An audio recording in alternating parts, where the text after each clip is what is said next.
오늘도 주님의 은혜와 축복이 함께하기를 바랍니다. 오늘 본문의 말씀 요한복음 19장 28절부터 36절까지의 말씀으로 십자가의 의미를 아십니까? 라는 제목으로 함께 은혜를 나누겠습니다. 뉴욕의 브루클린에 플리마우스라는 교회가 있습니다. 이 교회에서 있었던 이야기입니다. 좀 오래됐습니다. 어느 주일에 한참 예배가 진행되고 있는데 그 교회에 오래 다녔던 한 흑인 할머니가 예배가 끝날 때쯤 손을 들고 목사님한테 부탁을 합니다. 목사님, 저에게 잠깐만 시간을 주시면 제가 간증을 좀 하고 싶습니다. 예배 시간 중간에 손 들고 얘기하니까 그게 그렇게 썩 내키진 않지만 그 할머니가 워낙 간절하게 부탁을 해서 이 목사님이 허락을 했습니다. 그리고 이 흑인 할머니가 나와서 조심스럽게 이야기를 시작합니다. 지금 제가 이야기하는 것은 68년 전 이야기입니다. 그래요. 68년 전 날짜까지 자세하게 기억하고 있습니다. 1860년 9월 19일 그날은 주일이었습니다. 그날 이 교회당 앞 큰 공터에서 노예시장이 열렸습니다. 저는 그때 노예로 제 아버지와 함께 끌려와 순서를 기다리고 있었습니다. 제 눈앞에서 먼저 아버지가 팔려가는 것을 보면서 저는 눈물을 흘리며 떨고 있었습니다. 제 차례가 되었고 경매가 붙여졌는데 그때 방금 예배를 마치고 나온 바로 이 교회 그때 목사님께서 800불을 주고 저를 샀습니다. 그리고 그 자리에서 저를 자유롭게 해주었습니다. 그때부터 저는 이 교회를 떠날 수 없었습니다. 지난 68년 동안 이 교회에 출석하며 교회를 위해 기도하고 이렇게 한평생을 살아왔는데 이제 제가 나이가 많아 죽을 때가 가까웠기에 이 이야기를 꼭 하고 싶어서 오늘 이렇게 여러분에게 말씀을 드리게 되었습니다. 라고 눈물을 흘리더랍니다. 800불에 이분을 사서 자유롭게 해줬습니다. 그녀는 그 은혜를 잊을 수가 없었습니다. 나중에 알고 봤더니 그 주일 전 주일에 다음 주일날 교회 앞 공터에서 노예시장이 열린다는 것을 알고 그 교회의 성도들이 함께 모여서 한 사람이라도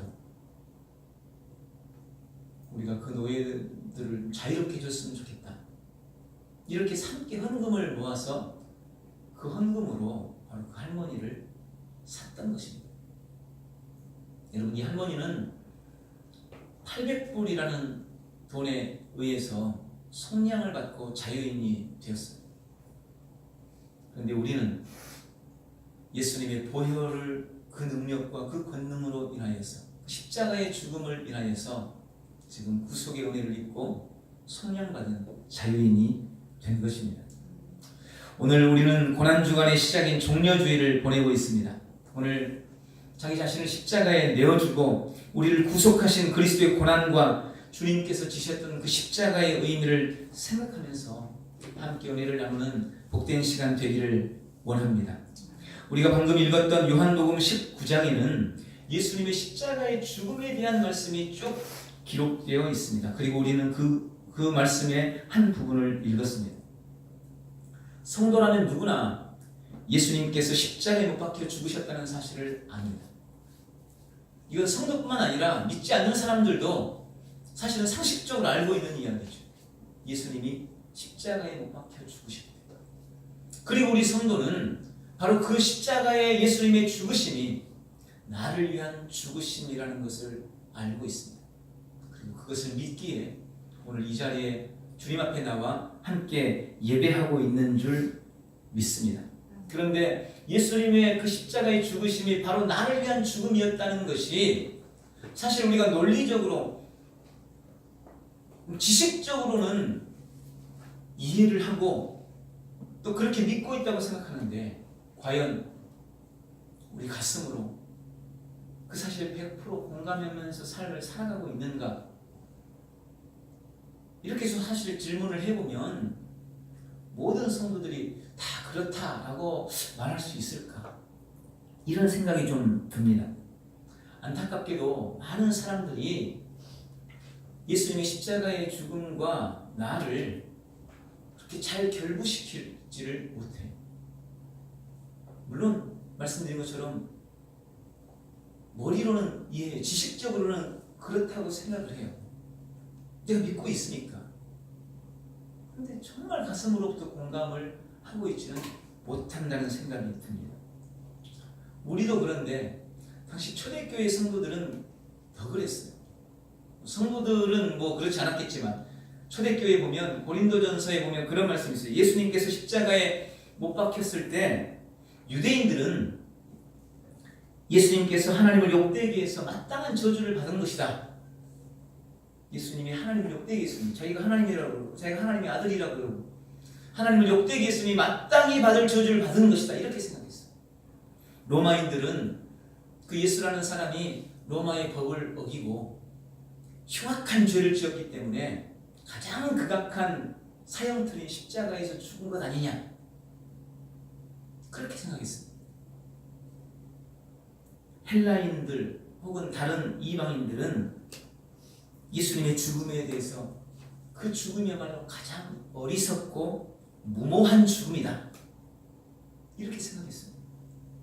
그가 선인인 건 알겠는데 그가 의를 행한 건 알겠는데 그가 십자가에 죽은 것에 대해서는 무모하고 어리석은 일이었다. 헬라인들은 그렇게 생각했어요. 우리는 어떻습니까? 여러분은 예수님의 십자가의 죽음을 어떻게 생각하십니까? 오늘 본문의 예수님은 십자가를 통해서 마지막 말씀이 다 이루었다. 다 이루었다. 십자가를 통해서 당신이 이 땅에 와서 하나님께서 그에게 지워주신 사역과 사명의 모든 일들을 십자가를 통해 다 이루었다라고 말씀하십니다. 주님이 우리의 구속을 위해서 지셔야만 했던 그 십자가, 사람들이 욕되게 보고 수치스럽고 부끄럽게 여기는 그 십자가, 어리석게 보았던 그 십자가, 그 십자가를 우리 하나님은 어떻게 생각하실까요? 우리는 예수님이 주신 그 십자가를 통해 무엇을 깨달아야 할까요? 오늘 십자가 속에 담겨있는 의미를 새기는 귀한 시간 되기를 바랍니다. 먼저 하나님은 예수 그리스도의 십자가를 통하여 우리에게 죄의 결과가 얼마나 무서운가를 보여주십니다. 십자가는 죄의 결과가 얼마나 무엇인가를 보여주는 사건입니다. 이사야서 53장 5절에 보면 그가 찔림은 우리의 허물을 인하며 그가 상함은 우리의 죄악을 인함이라 라는 말씀이 나옵니다. 성경은 주님의 십자가의 고난과 죽음이 우리의 죄 때문이라고 말씀하십니다. 예수님의 십자가의 죽음이 우리의 죄 때문이다. 그리고 성경을 통해서 명확하게 말씀합니다. 우리는 다 죄인이다. 우리가 다 죄인이라는 거예요. 그리고 죄의 결과에 대해서도 그렇게 말씀하시죠. 죄의 싹은 사망이다. 영원한 형벌이다. 그런데 많은 성도들이 내가 지은 죄에 대해서 좀 너무 가볍게 생각해요. 나 정도면 괜찮지 않은가? 난 그 예수 믿고 있으니까. 세상 사람들도 마찬가지죠. 그 법적인 기준들을 가지고 사람들이 다 그렇게 살고 있는데 내가 그렇게 사는 게 뭐가 나빠? 그게 무슨 큰 잘못이야. 그게 무슨 죄야. 정말 죄 지으면 감옥에 가 있어야지. 라는 식으로 죄에 대해서 가볍게 생각하고 죄의 결과에 대해서 가볍게 생각합니다. 그러나 하나님은 우리의 죄를 결코 그렇게 가볍게 여기지 않으십니다. 성경에 보면 죄의 형벌은 말씀드린 것처럼 죽음입니다. 지옥입니다. 영원한 단절이라고 말씀합니다. 아담이 범죄했을 때 인간은 영적으로 죽었고 하나님과 단절됐으며 하나님 앞에서 쫓겨나게 됩니다. 그리고 그런 인생에 찾아온 것이 바로 온갖 저주와 불행과 죽음이었습니다. 성경은 죽음이 끝이 아니라고 말합니다. 죽음이 끝이라면 차라리 편하겠죠. 요즘에 미투 운동으로 사회가 많이 좀 어수선하죠. 관련된 사람이 죽어 나갑니다. 그 부끄러움과 수치를 감당하지 못하니까 죽음을 통해서 회피하려고 하는 거죠. 안타까운 일입니다. 그럼 여러분, 죽으면 정말로 끝일까요? 성경은 그렇지 않다고 말씀합니다. 죽음 이후에는 심판과 영원한 형벌이 기다리고 있고 지옥이 기다리고 있다고 말씀하십니다.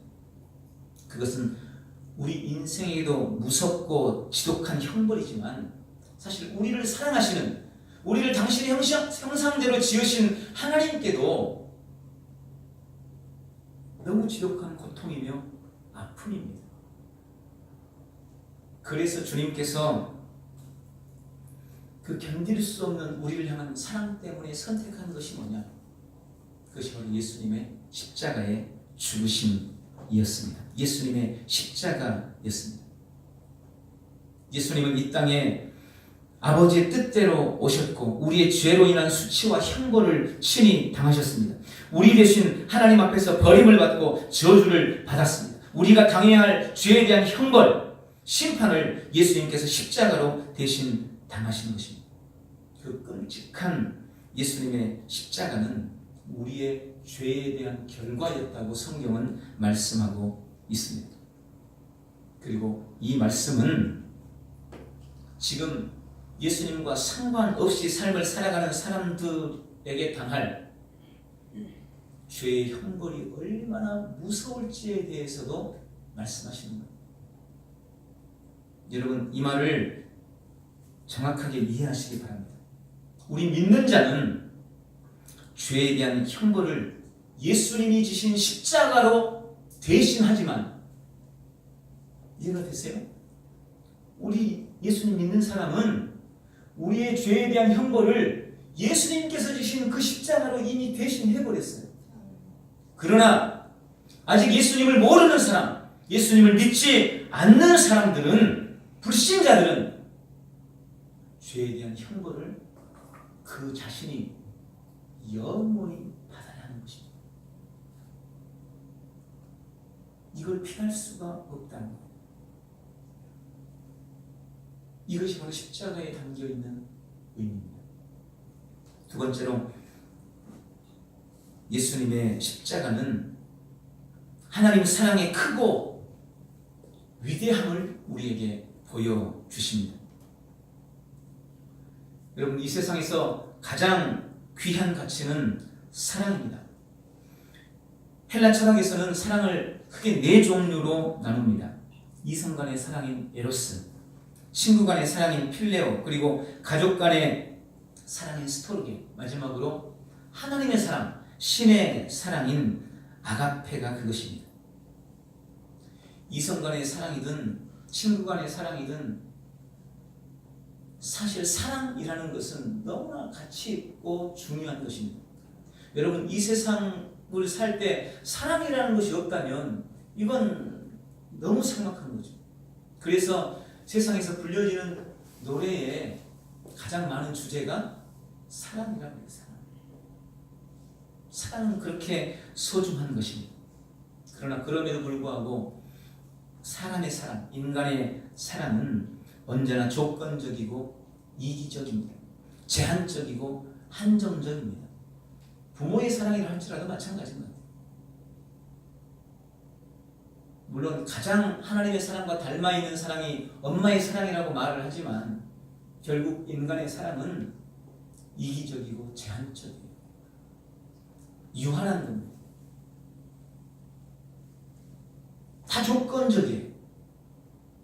그러나 그에 반해 하나님의 사랑은 무조건적이고 비이기적이고 무제한적이고 영원하다고 말씀합니다. 우리를 향한 하나님의 사랑은 크고 깊고 위대합니다. 성경은 온통 우리를 향한 하나님의 사랑 이야기로 가득 차 있습니다. 그리고 우리를 향한 그 하나님의 사랑의 절정이 예수님의 십자가입니다. 하나님은 그리스도의 십자가를 통해 우리를 향한 당신의 놀라운 사랑을 증명하셨습니다. 로마서 5장 8절에 보면 우리가 아직 죄인 되었을 때에 그리스도께서 우리를 위하여 죽으심으로 하나님께서 우리에게 대한 자기의 사랑을 확증하셨느니라 라고 말씀합니다. 이 확증이라는 단어 제가 여러 번 말씀드렸죠. 영어로는 demonstrate. 시위하다, 데모하다. 이 말씀의 의미는 하나님께서 우리를 얼마나 사랑하시든지 자기 아들을 십자가에 매달아 놓고 우리를 사랑한다고 데모를 했다는 거예요. 내가 너를 사랑한다. 내가 너를 사랑한다. 내가 이렇게 너를 사랑한다. 바로 그것이 십자가의 의미라고 성경은 말씀하고 있습니다. 십자가는 우리를 향한 하나님의 무한한 사랑입니다. 주님은 십자가로 우리를 향한 당신의 사랑을 입증하셨고 증명하셨습니다. 오늘도 지금도 그 하나님의 사랑이 우리를 향하여 부어지고 있습니다. 이 십자가가 가진 의미입니다. 세 번째로 하나님은 십자가를 통해 내가 얼마나 소중한 존재인가를 보여주십니다. 한 인간의 가치가 얼마나 대단한가를 주님은 십자가를 통해서 말씀하십니다. 여러분, 우리는 소중한 존재입니다. 여러분, 나는 정말 소중한 사람입니다. 아멘? 근자감이라는 말 있죠. 근거 없는 자신감. 세상에 그런 사람들이 참 많이 있는 것 같더라고요. 그런데 우리는 근거가 있는 자신감을 가진 사람들입니다. 우리에게는 나를 가치 있게 여길 충분한 근거가 있습니다. 여러분, 내가 나의 가치를 아무리 높게 평가해도 하나님의 날 향한 평가에 미치지 못한다는 사실을 아셔야 돼요. 내가 왕자병이 걸려 있다고 해도, 내가 공주병이 걸려 있다고 해도 날 향한 하나님의 사랑에는, 날 향한 하나님의 가치에는 절대로 도달할 수가 없어요. 그만큼 주님은 우리를 소중하고 귀하게 여기십니다. 이사야서 43장 1절부터 4절에 보니까 그렇게 말씀하세요. 내가 너를 창조했다. 내가 너를 구속했다. 내가 너를 지명하여 불렀다. 그리고 너는 내 눈에 보배롭고 존귀한 존재다. 그런 너를 나는 사랑한다. 여러분, 그분은 우리를 당신의 형상대로 지으셨습니다. 그분은 나를 보배롭고 존귀하게 여기십니다. 그리고 우리가 죄악으로 말미암아 더러워지고 그 가치를 잃어버렸을 때, 하나님의 형상을 잃어버렸을 때, 자격을 잃어버렸을 때, 하나님께서는 예수님의 십자가를 통하여 그 형상을 회복하셨고, 그 가치를 회복하셨고, 그 자격을 회복시켜 주셨습니다. 십자가를 통해 그 일을 하신 거예요. 내가 원래 하나님 형상대로 지음받았다니까요. 그런데 죄악으로 말미암아 그 가치를 잃어버렸어요. 그때 하나님께서 예수님의 십자가를 통해 내 가치를 다시 회복시켜 주셨습니다. 그것이 십자가가 가진 의미입니다. 십자가는 하나님께서 나를 얼마나 소중히 여기고 계신가를 보여주시는, 내가 얼마나 소중한가를 증명하는 최고의 가치, 그것이 바로 십자가인 것입니다. 사람은 세상을 살면서 자기의 가치를 인정받으려고 무척 노력하며 삶을 살아갑니다. 그래서 그런 말이 있어요. 남자는 자기를 알아주는 사람을 위해서 목숨을 버리고 여자는 자기를 사랑해주는 사람을 위해서 목숨을 버린다. 결국 같은 말이에요. 자신의 가치를 인정해주는 사람. 어딜 가서든지 자신의 가치를 인정받고 싶어 해요. 학교에서 인정받고 싶고 가정에서도 인정받고 싶고 친구들 사이에서도 인정받고 싶죠. 내가 아무것도 없는 사람처럼 그림자 취급을 받는 것을 누구라도 원치 않습니다. 그래서 어떻게 해서든지 자신의 존재를 좀 드러내려고 노력을 합니다. 근데 그게 실패가 되면 낙심하게 되는 거죠. 직장에서 내 가치를 좀 인정해 줬으면 좋겠는데 그렇지가 않아요. 그럼 그 직장 오래 다닐 수가 없는 거죠. 친구들이 내 가치를 좀 인정해 줬으면 좋겠는데 그러질 않아요. 그럼 그들과 오래 함께 지낼 수가 없는 거예요. 우리는 세상에서 그런 낙담과 낙심들을 많이 경험합니다. 때로는 가족들이 나를 알아주지 않아요. 인정해 주지 않아요. 친구들이 나를 인정해 주지 않고 선생님도 나를 인정해 주지 않고 그렇다고 여겨질 때가 얼마나 많습니까? 그러나 기억하십시오. 세상이 나를 알아봐 주지 않아도 나를 인정해 주지 않아도 나를 인정해 주신 분, 나를 가장 가치롭고 존귀하게 여겨주시는 분, 천하보다 귀하게 여겨주시는 분이 계시니 그분이 바로 우리 하나님이십니다. 그것을 주님은 십자가로 증거하셨습니다. 증명하셨습니다. 십자가를 통해 봐라, 내가 너를 이렇게 생각한다. 십자가를 통해 봐라, 너는 나에게 이렇게 소중한 존재다. 지금도 그렇게 말씀하고 계십니다. 마지막으로 하나님은 예수님의 십자가를 통해 용서의 대가가 얼마나 큰지를 우리에게 보여주십니다. 한 도둑이 있었습니다. 도둑질을 했는데 양심의 가책을 받았어요. 그래서 평생 안 나가던 교회에 나갔습니다. 그 예배를 드리고 난 다음 목사님을 만나서 그렇게 묻습니다. 목사님, 제가 자세하게 말씀을 드릴 수는 없지만 저는 심각한 죄인입니다. 이런 저도 회개하면 용서받을 수 있을까요? 그때 목사님 말씀합니다. 물론입니다. 하나님은 어떤 죄인이라도 다 용서하십니다. 도둑은 목사님과의 대화를 통해 회개를 하고 돌아갔습니다. 그런데 그 다음 날 이 사람이 또 도둑질을 한 거예요. 그리고 다시 주일이 되었습니다. 이 도둑은 다시 목사님을 찾아가서 다시 묻습니다. 목사님, 제가 그만 또 죄를 짓고 말았습니다. 주님이 이런 저를 용서해 주실까요? 그때 목사님이 다시 말씀합니다. 물론입니다. 주님은 회개하는 마음을 기쁘게 여기십니다. 형제를 용서해 주십니다. 도둑은 그 말을 듣고 교회를 나오면서 기분 좋게 웃으며 혼잣말을 합니다. 아무리 죄를 지어도 용서가 된다니 기독교는 참 편리한 종교야. 아무리 죄를 지어도 용서가 되다니 기독교는 정말 편리한 종교야. 그러나 여러분, 이 도둑이 착각한 것이 있습니다. 회개는 죄를 피하기 위한 수단이 아닙니다. 회개라는 것은 죄에서 벗어나 하나님의 자녀가 되기 위한 목적입니다. 참된 회개는 죄의 편에서 돌아서기 위해 결심함으로 시작되는 거예요. 그런데 많은 사람들이 회개를 죄책감으로부터 평안을 얻기 위한 면죄부로 생각합니다. 우리가 알아야 돼요. 회개는요, 죄책감으로부터 평안을 얻기 위한 면죄부가 아닙니다.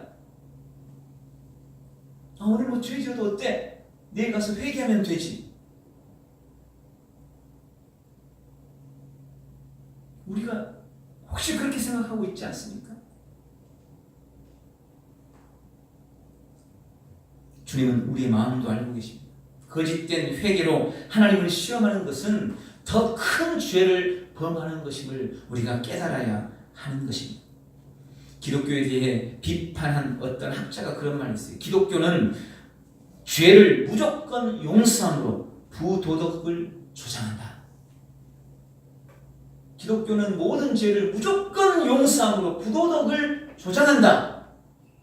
기독교에 대해서 비판한 학자가 그런 말을 했어요. 이 사람은 기독교가 용서의 종교라는 것을 분명히 알고 있는 사람입니다. 그러나 그가 틀린 게 있습니다. 기독교는 모든 죄를 무조건 용서하는 것이 아닙니다. 하나님께서 우리를 용서하실 때 그 용서의 이면에는 실로 무섭고 지독한 용서에 대한 대가가 있습니다. 다시 한번, 하나님께서 우리를 용서하실 때는 그 배후에, 그 이면에 실로 무섭고 지독한 용서에 대한 대가가 있었습니다. 그것이 바로 십자가입니다.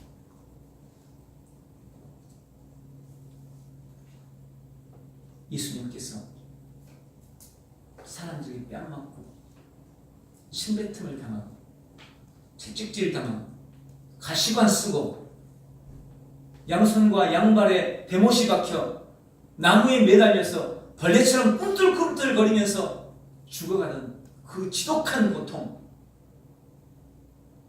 옆구리에 창을 찔려 심장이 터지고 오늘 성경이 말한 것처럼 물과 피가 다 쏟아지는 그런 죽임을 당했던 그 죽임, 바로 그 십자가, 그것이 나의 용서에 대한 하나님의 대가였습니다.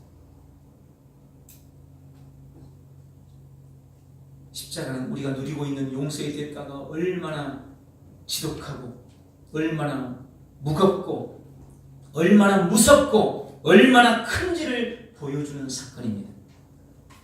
우리가 어떤 대가도 치르지 않고 그저 믿음으로 구원받았다고 하니까, 그저 믿음으로 용서받았다고 하니까 그것을 값싸게 여기면 곤란합니다.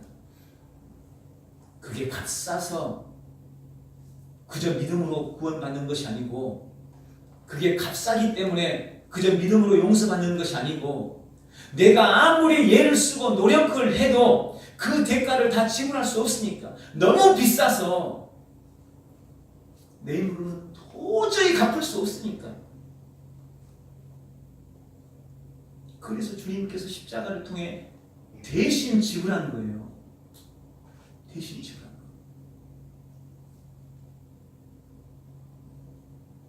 아이가 길을 가다가 벽돌로 장난치다가 뭐 그럴 일 없어야겠지만 남의 BMW를 갖다가 유리창을 박살내버렸어요. 중학교 아이가. 그걸 자기 부모님 몰래 혼자 해결을 하려고 하는데 그게 해결이 됩니까? 자기 힘으로는, 자기 노력으로는, 자기 능력으로는 도저히 해결할 수 없어요. 울며 부모를 찾아가면 아버지가, 부모님이 대신 해결해 주죠. 야, 너 그거 네가 잘못했으니까 100만 원 내놔. 그럼 내가 나머지 보태서 해줄게. 아마 그런 부모는 없을 겁니다. 자식은 도저히 감당할 수 없어요. 그러니까 부모가 대신 갚아준 거예요.